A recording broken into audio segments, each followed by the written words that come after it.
Olá, eu sou o professor Danilo e hoje nós vamos com uma videoaula bem rapidinha sobre a Mesopotâmia, sobre esse povo importante da Idade Antiga, né? Uma das primeiras grandes civilizações, né? Egípcios, mesopotâmicos, persas, né? Então hoje nós vamos rapidamente nessa videoaula, o foco, né? É o 6º ano do ensino fundamental, né? Essa videoaula ela é feita para os meus alunos, mas se alguém quiser ver, se for útil para mais alguém, para algum outro aluno, né, fique à vontade, faça um bom proveito do conteúdo. É rápido, simples, objetivo. Nós poderíamos ficar aqui falando 2 horas sobre Mesopotâmia, mas é assim, a essência da essência daquilo que é mais importante sobre esse assunto. Lembrando que o foco, né, é o 6º ano do ensino fundamental. Tá bom? Então vamos começar pela definição. Mesopotâmia. A palavra Mesopotâmia, né, significa terra entre rios. Meso é meio, potâmia, de hipótamos, que é água. Então seria terra entre águas ou terra entre rios. Professor Danilo, que rios são esses? São o rio Eufrates e o rio Tigre. Então, a região da Mesopotâmia é essa região em destaque aqui no mapa, tá? Que fica entre os 2 rios. Essa região, né, no Oriente Médio, é uma região árida, é uma região seca, e esses 2 rios foram fundamentais porque eles garantiam a fertilidade do solo, principalmente quando ocorriam as cheias do rio. Aconteciam as cheias do rio e as terras em volta dessa região, as terras elas eram fertilizadas, ok? Posteriormente, né, os mesopotâmicos começaram a dominar técnicas de irrigação e aí as culturas puderam ser estendidas para áreas mais distantes do rio Tigre e do rio Eufrates, ok? Mas se alguém questionar, a origem do nome Mesopotâmia é essa, região entre rios. Então, ela fica situada, como eu já disse, entre o rio Tigre e o rio Eufrates. Não era um estado centralizado, como por exemplo no Egito. No Egito tinha o faraó. O faraó, ele controlava todo o seu território. Na Mesopotâmia, isso não acontecia. Na Mesopotâmia, existiam várias cidades-estados. Cada cidade-estado tinha o seu líder, tinha o seu chefe, mas eles tinham uma certa identidade. Quando eu juntava todas as cidades-estados, né, caracterizava a Mesopotâmia. Ou a localização hoje corresponde ao território da Síria, do Iraque e do Kuwait, territórios hoje que sempre vivem passando por grandes lutas. Desde aquela época eles já viviam grandes lutas, né? Pessoas brigando pelo controle da região por causa, naquela época, da fertilidade dos rios, né? Hoje, por outros problemas, principalmente pelo petróleo, que é a grande riqueza natural dessa região. Tudo bem? Continuando aqui, conforme eu já disse também, é uma região árida, a região é montanhosa, principalmente ao norte, tá? E as cheias fertilizavam o solo, tá? Ó, detalhe, né? Mesopotâmia, próxima, né, naquela região chamada Crescente Fértil, próxima de outros povos que nós vamos estudar em próximas videoaulas, próximos aos persas, né, da Pérsia, próximo aos fenícios, aos hebreus da Palestina, tá? O Egito que fica aqui. Então, são todos os povos da antiguidade, as grandes civilizações da antiguidade surgiram na mesma região do Oriente Médio. Tá, professor, quais foram os principais povos que ao longo do tempo se destacaram na Mesopotâmia? Eu tenho ali, na ordem correta, né, na sequência, os sumérios, os babilônios, os assírios e os caldeus. Daria para eu falar um monte de coisas sobre cada um, vou pegar apenas o essencial do essencial. Tudo bem? Começando pelos sumérios. Sumérios viveram ali mais ou menos de 3.500 a 2.300 a.C., tá? se organizavam em cidades-estados. As principais cidades-estados eram Ur, Uruk e Lagash. O chefe das cidades-estados eram chamados de Patesi, e eles controlavam funções sobre religião, sobre exército, função política. Ele era o chefe geral, Patesi, tá? O mais importante, que eu não posso esquecer sobre os sumérios, é que foram os sumérios que escreveram, que inventaram a famosa escrita cuneiforme, né? Em forma de cunha, usando uma ferramenta em forma de cunha. Eles pegavam bloquinhos de argila e iam afundando, iam riscando essas placas de argila para registrar os seus escritos. A princípio para controlar impostos, controlar o número de animais e depois para glorificar os atos dos reis e assim por diante. Ok? Então a escrita cuneiforme. Isso eu não posso esquecer sobre os sumérios, são as principais características. Se você quiser anotar, dá uma pausa no vídeo, tá? Registra aí numa folha, num caderno seu, faça o registro dessas principais características, certo?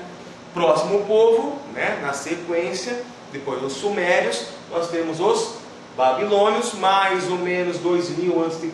a 1600 a.C., originários lá do deserto da Arábia, formaram o primeiro império babilônico, depois eu tenho o segundo. O rei mais importante desse império é o Hammurabi, e o Hammurabi ele ficou famoso pelo seu célebre Código de Hammurabi. O Código de Hammurabi é considerado, professor, uma das leis mais antigas escritas pela humanidade. Até então, existiam leis? Existiam baseadas no costume. Com o Hammurabi vai acontecer o que? Uma sistematização, ou seja, todas as leis que eram colocadas, eram transmitidas de uma geração para outra apenas pela oralidade, passa a ser sistematizada na escrita. E essa lei de Hammurabi, esse código de Hammurabi, ele era respaldado, embasado pela célebre lei do Talião, né? Cujo slogan era olho por olho, dente por dente. Como assim, professor? Olho por olho, dente por dente. O que você fazia de errado, o crime que você cometia, deveria ser punido de forma semelhante. Então, por exemplo, se você era um arquiteto, fazia uma casa e essa casa caísse e o dono dela morresse, você seria morto. Um cirurgião que operasse o olho de uma pessoa, essa pessoa ficasse cega, esse cirurgião também deveria ser cego, né? Teria que ser cegado, ou retirado o olho, furado o seu olho, ele também deveria ter uma pena equivalente. Lembrando que essa sociedade era desigual, porque a lei não era igual para todos. Vou dar um exemplo. Se o cirurgião cegasse um proprietário de terra, um homem livre, perderia um olho. Se o cirurgião deixasse cego um escravo de alguém, teria que pagar outro escravo. Tá? Então, existiam leis, mas elas eram leis desiguais. Mas é a primeira forma escrita, sistematizada de lei, acontece com o Hammurabi durante o primeiro império babilônico. Ok? O Hammurabi ele foi importante também porque ele expandiu bastante os territórios da Mesopotâmia. Próximo povo, tá? Aqui eu tenho o Código de Hammurabi, que ele foi todo talhado numa rocha, que está em um museu, né? Aqui detalhe da escrita cuneiforme. Próximo povo, os assírios. O que eu não posso esquecer dos assírios, professor? Assírios 1300 a 612 a.C., tá? Ou eles eram lá localizados, situados no norte da Mesopotâmia. E a principal característica, falou em assírios, falou em violência. Eram povos que ficaram marcados, famosos por serem muito violentos. Pegavam os inimigos, torturavam, matavam, faziam atrocidades terríveis. E um dos principais reis, cruel ao extremo inclusive, foi o Assurbanipal. Esse foi o grande rei do Império Assírio.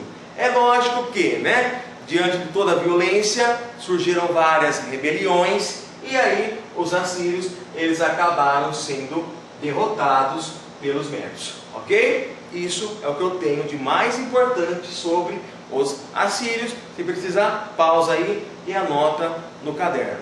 Próximo povo, né, os caldeus, ou o segundo império babilônico, vai de 612 a 539 a.C. nascer, né? A origem nele é da Babilônia. O principal rei foi o Nabucodonosor. Professor, eu já ouvi falar desse Nabucodonosor onde? Na Bíblia, né? Por quê? Foi o Nabucodonosor que fez a conquista do reino de Judá, que deu origem lá ao cativeiro da Babilônia, que é mostrado na Bíblia, na parte do Antigo Testamento.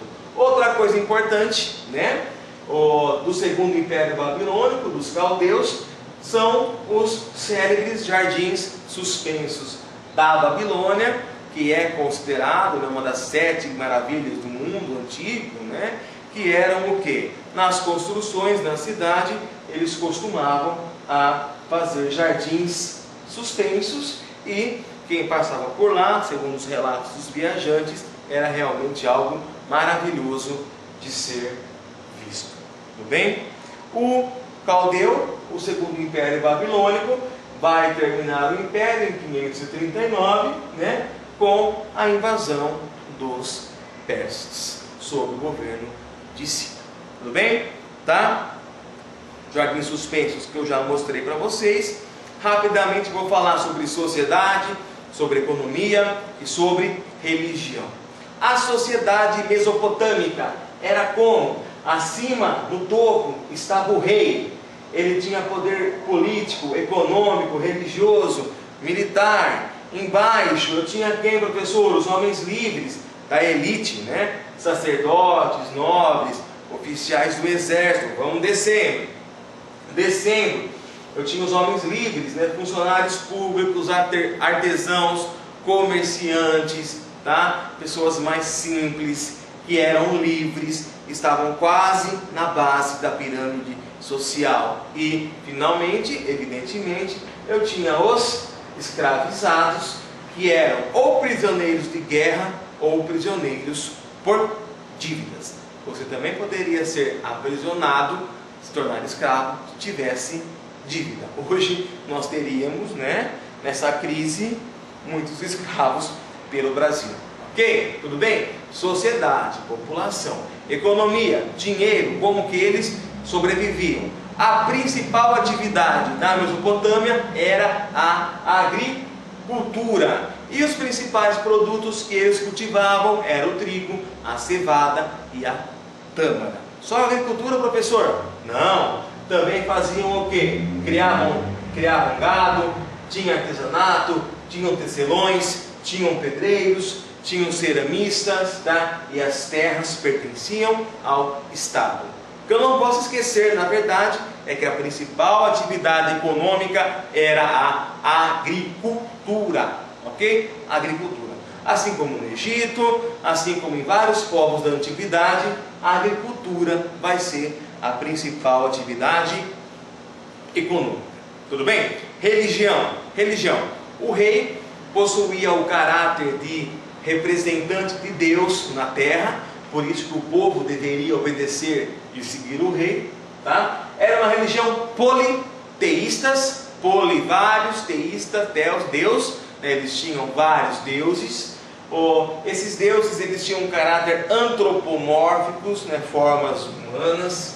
Cada cidade possuía o seu próprio Deus principal, o seu próprio padroeiro, tá? Praticavam adivinhação, praticavam astrologia. Os principais deuses eram Marduk, tá bom? Marduk, e Ishtar era também uma deusa relacionada, né, aos povos mesopotâmicos, né? Marduk, ele é apresentado na Bíblia também. Ele é apresentado como o deus da Babilônia, né? Possuía, segundo a mitologia mesopotâmica, 4 olhos e ouvidos, ouvia tudo, sabia de tudo, né?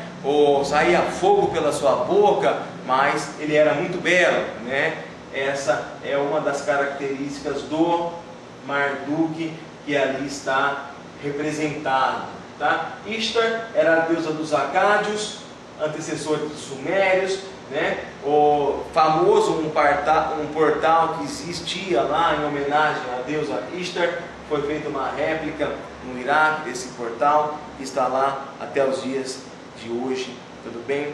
Outra coisa importante que eu não posso esquecer sobre os mesopotâmicos, sobre a religião e ao mesmo tempo sobre a ciência, é a questão dos zigurates. Os egípcios construíam as pirâmides, os mesopotâmicos construíam os zigurates. Vejam que construção bonita, né? Então, alto o zigurate, representava o que? A aproximação com Deus, mas não era só um templo religioso não, tá? Também servia como observatório astronômico, por causa da altura, favorecia, e como morada dos sacerdotes. Os mesopotâmicos, eles estudavam muito os astros, os movimentos dos astros, né? Eles criaram assim, as primeiras ideias astronômicas, de astrologia principalmente, tá? Observando os astros, olha o legado que eles deixaram para a gente. Quantos anos ou quantos meses tem nosso ano? Quantos dias tem nossa semana? Né? Olha o que eles inventaram. Criaram o quê? O ano em 12 meses, ou a semana em 7 dias, o dia em 12 horas duplas, 24 horas no total. Então a nossa divisão do tempo atual foi criada pelos mesopotâmicos. E aí tem gente que pergunta, mas professor, para que estudar história? Não tem nada a ver com o meu dia? Ou se tem, inclusive as horas do seu dia tem a ver com a história, tá bom? Determinaram o movimento de astros e estrelas, criaram o zodíaco, né? As casas dos signos, Capricórnio, Touro, Gêmeos, Câncer, Libras, né? Eles criaram essas casas do zodíaco, estudaram para tentar prever o futuro, as casas do zodíaco. Então, se você hoje folheia lá o jornalzinho lá e procura o horóscopo do dia, agradeça aos povos da Mesopotâmia, ok? E na matemática, que não é a minha área, evidentemente, tá? Criaram a divisão da circunferência em graus, né? A divisão do grau em minuto, do minuto em segundo, calcularam juros, olha que beleza, né? O cheque especial, sei muito bem o que é isso, agradeço, né, aos mesopotâmicos. Calcularam juros, raiz quadrada, raiz cúbica. Então é um povo que era extremamente, né, inteligente, um povo que deixou grandes contribuições para a nossa sociedade, deixou grandes legados. Tudo bem, pessoal? Uma videoaula bem rápida, bem resumida, a essência do básico, o básico do básico sobre os mesopotâmicos, tá? Espero que vocês tenham gostado, espero que vocês tenham aproveitado bem. Tiverem alguma dúvida, podem mandar um e-mail para prof.danilodeoliveira@gmail.com, que está aparecendo embaixo. Fiquem à vontade para fazer as suas questões, as suas críticas, as suas sugestões, tá? Estou aberto para receber os e-mails de vocês. Ok, pessoal? Então, foi um prazer mais uma vez e até a nossa próxima videoaula. Se Deus quiser, a próxima videoaula provavelmente será sobre outro povo da antiguidade, sobre os egípcios. Ok? Até lá, até a próxima videoaula. Um abraço.